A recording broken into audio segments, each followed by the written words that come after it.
0-1 arī šī spēle. Iepriekšējā spēlē starp šīm komandām 25. maijā, gandrīz precīzi pirms 2 mēnešiem. Vārtos Vladislavs Kapustins, jo Jānis Beks, tāpat kā pirms tam Vilkovs iepriekšējās sezonas reizēs RFS Kreklā virslīgā, bet, ja runājam par pamatsastāvu, tad Nagasava, Steinbors. Nokoncentrēties uz skatītāju virzienā, Pāvils pamāja ar roku. Tas jūs palika ārpus kadra, viņš pamāja ar roku RFS faniem, kuri tajā Tukuma kalniņā, tur pa labi, tagad redzat tālajā galā, ir sapulcējušies, lai dziedātu un atbalstītu savu komandu. Bumba pie Māreša, jā, nu saņem aizrādījumus no trenera Anmanis un Kaspar šāvienu, Kaspar seiva arī Kapustina vēl vienreiz.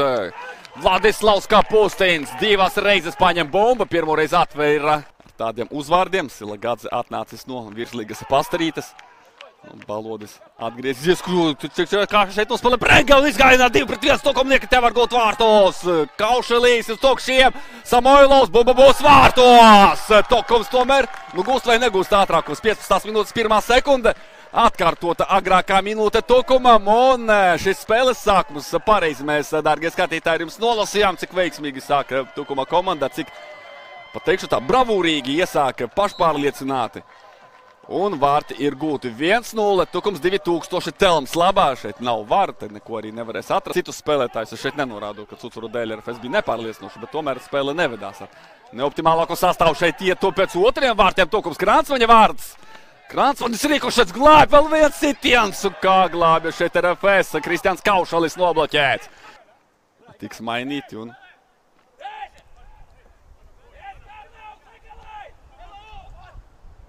Un ātrāk izliks visus līderus Morus, bet varbūt nenāksies, jo te sakārto RFS 1-1. Tomēr šādi, nu, bez mazvēja piesauc 1-2-3, te pirmais solīts spērts, tik viegli, tik nepiespiesti. Šādā brīdī Petrs Maršs pa kreiso pusi izlien cauri un piespēlē bumbu pašā vārtu priekš, kā Silagadze viņu izdzenā. Asāk nospēlē šajā epizodē bīstama bumba vārtu priekšā. Klasisks tāds centrējums no Maraša, sitiens piespēle. Šās paskatās pulkstenī Grīšenko, bet šķiet, ka ļaus vēl spēlēt. Atceras viņš par Samoilu un te atkal nesaprašanās. Un interesantas vilpa vēlreiz no Grīšenko. Skaidrs, ka jāņem vērā konteksts un visas 45 minūtes. Arī varbūt citus mačus. Tomēr to kļūdu ir bijis pārāk daudz. Arī diezgan vienkāršās epizodēs. Nu, ja tu redzi, ka spēlētājs skrien pretuzbrukumā un viņš tiek norauts lejā un tu pats nevis guļ un vaipstās un kaut kā mokās, bet tā izspēlē Jāni Mikauniekam brīvā zona. Vēlreiz Pāniņš uzvar gaisu, Lemaičs, Marhijevs pa kreisi, tur Daniels Balots nokļuvis. Ķigors gar vārtu stāvu, Mārtiņš Ķigors.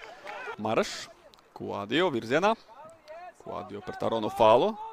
Visi bumba starp kājām falam, bet senegālietis pēc brīža nokļūst pie bumbas. Ķigors, Mārtiņš uzņem tempu, Mārtiņa Ķigora tālsitiens. Vladislavs Kapustins. Gaida Marešs, sagaida Marešs uz nērtās labās, sieniņu spēlēs. Ķigurs atkal ar savām kustībām, Jānis Ikaunieks tāpat mēģina kaut ko radošu. Sitiens pa vārtiem Vārks, nu, ar nērto labo galu galā. Vienu no uzbrukošās grupas futbolistiem nomainīs. Paraudīsimies, kuru tieši šobrīd RFS uzbrukumā sieniņā. Atkal Ikaunieks Ķigurs, Mārtiņš Ķigurs, nogulda pretinieku Ķigurs, bumba vārtos.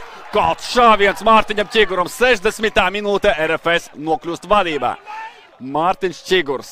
Neizdevās viņam viss šajā puslaikā, vairākas tādas pat kļūdas uz līdzenas vietas, tādas bērnu dārzas, es pateiktu kļūdas, bet Ķigurs ar to arī atšķiras, ka viņš nesabīstas, viņš tic saviem spēkiem, viņš zina, ka spēks ir viņā, un nāk, tas bija kaut kas, tas tiešām es nebaidos teikt. Konkrēti šī viena mikro epizode, tad Luko Modričs varētu arī lepoties ar tādu darbību.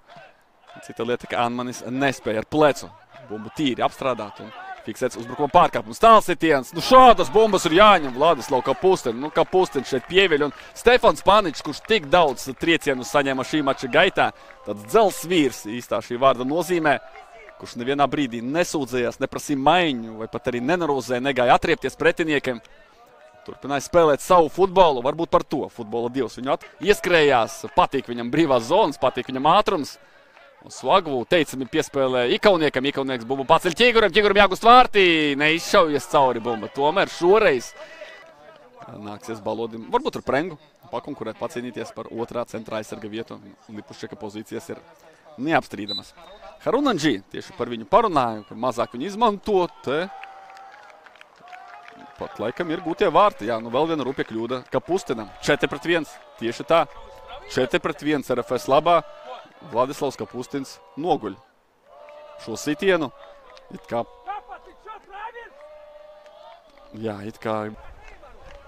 Anmanis ar visu savu apseju spēlēs šodien pilnās 90 minūtes. Tokums uzbrukuma brīvs, tur ir jāpiespēlē. Tieši tā, Helvisjoks 1-1. Nu, izglāb Pāvils Steinbors. Tagad Pāvils Steinbora emocijas.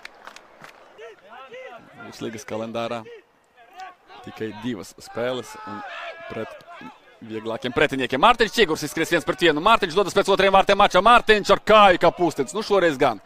Vladislavs parāda Kuadio. Nu, tur Ikaunieks noturas kājās un arī šeit nesaprašanās. Vēl nejūt šīs saiknes. Savaļnieks neatrada Osuagu, Ikaunieks Osuagu arī dzana. Skaidrs, ka jāņem meistarība ļoti augstā līmenī, lai atrastu vienkārši